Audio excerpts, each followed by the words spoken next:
Muchas gracias, buenas tardes, gracias por la invitación. Bueno, yo lo decía al principio, da la impresión, y seguramente tú tienes estudios, tienes estadísticas mucho más certeras que la subjetividad mía, da la impresión que el crecimiento, por un lado, del e-commerce, del comercio electrónico, pero por otro lado también el crecimiento de las compras en Internet, fundamentalmente a partir de la pandemia, es una cuestión que ha ido en un aumento sostenido en los últimos años, ¿no es verdad? Así es, mi estimado, la verdad es que el paradigma del ejercicio del consumo cambió circunstancialmente desde la pandemia, creció alrededor exponencialmente, lo dice el propio reglamento, en alrededor del 480 y algo por ciento.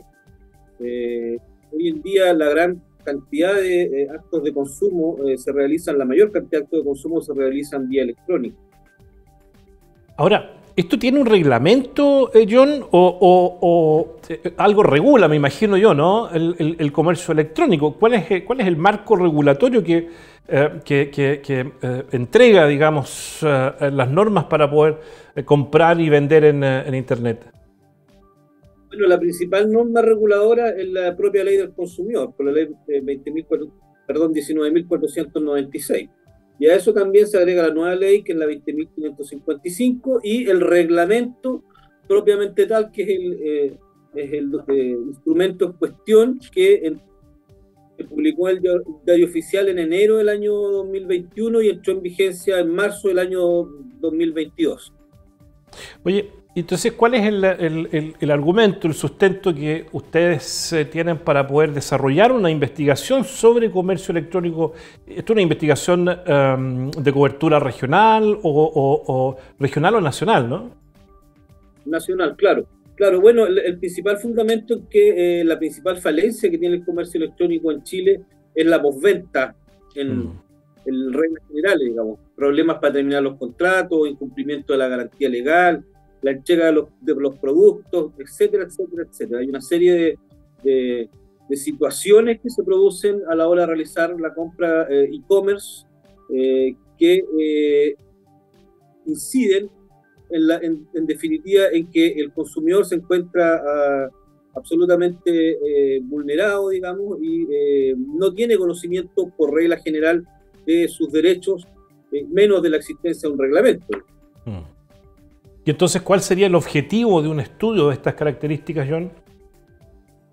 Bueno, el objetivo principalmente es determinar, verificar que el cumplimiento por parte de los proveedores, si los proveedores están cumpliendo con el reglamento y con las normas de los derechos de los consumidores, y también, por otra parte, educar y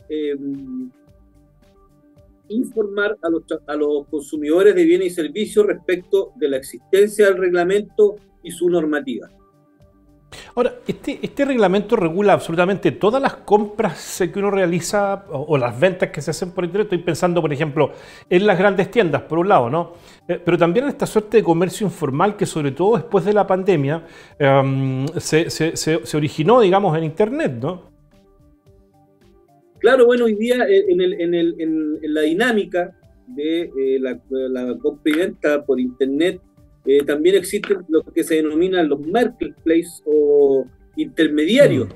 Entonces, existe una serie de situaciones que se producen producto de la relación de consumo. Por ejemplo, ¿usted quién le está comprando? ¿Le está comprando al proveedor principal, digamos, o a este intermediario? ¿Quién le va a responder? ¿El intermediario? ¿Por qué responde el intermediario? ¿Por cuánto responde el intermediario? ¿A quién tengo que hacerle el reclamo? ¿Dónde tengo que hacer el reclamo? ¿Quién es el representante legal?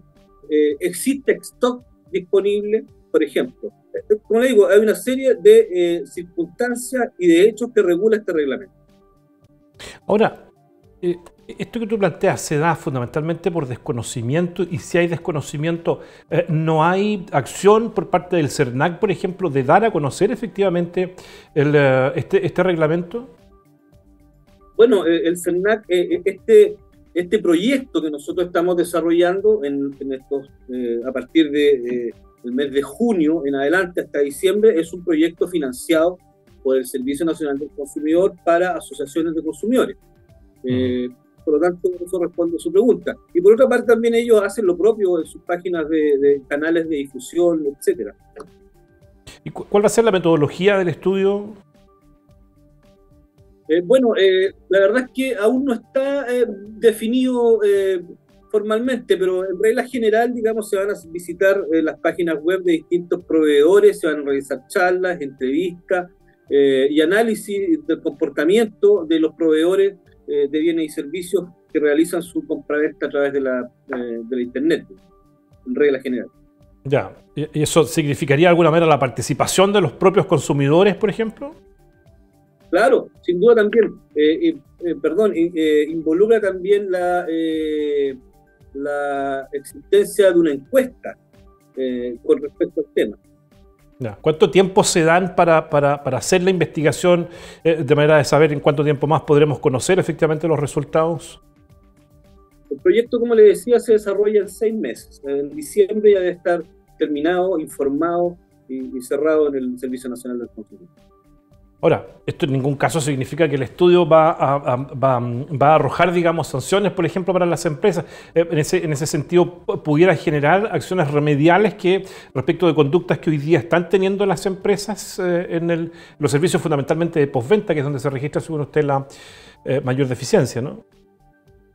Bueno, en estricto rigor el proyecto no lo establece, digamos, sin perjuicio de que el día de mañana puede servir para ejercer alguna acción de carácter individual o colectiva.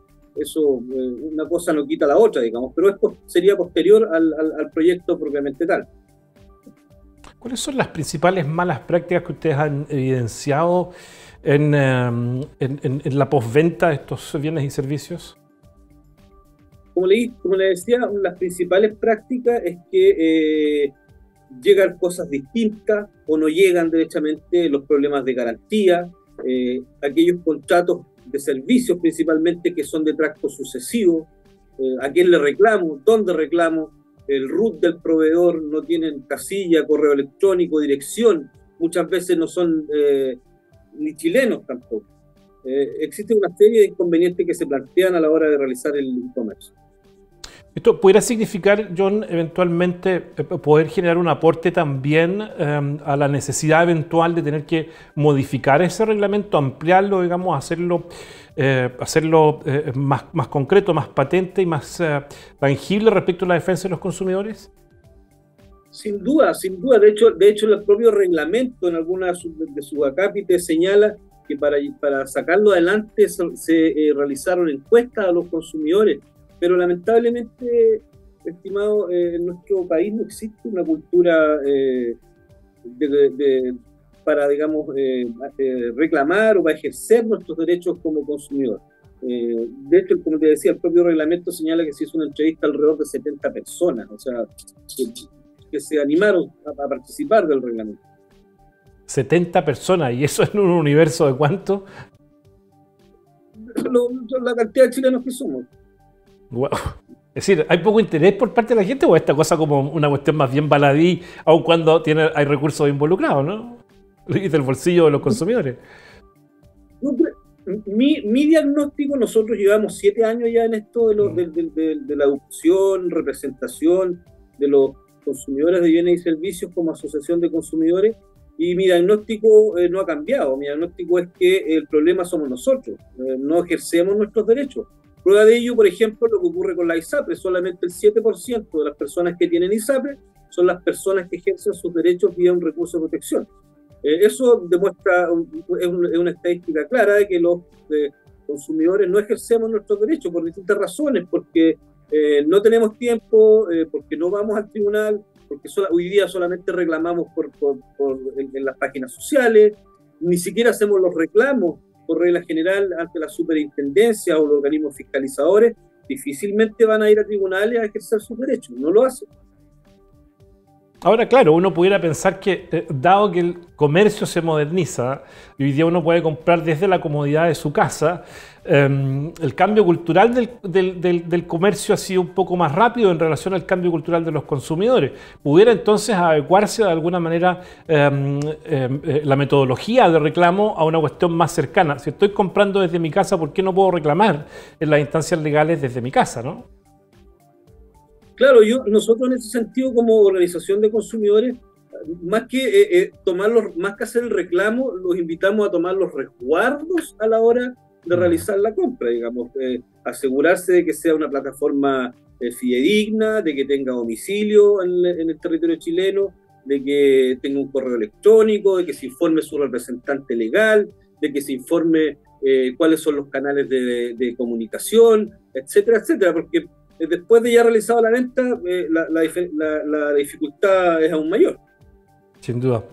John Gisellini, presidente de la Fiscalía del Consumidor, conversando con nosotros sobre esta investigación que debiera estar, como él dice, con resultados ya en 6 meses más. En diciembre debiéramos conocer entonces cuáles son los resultados de esta investigación sobre el comercio electrónico. John, muchísimas gracias por la conversación. Buena tarde.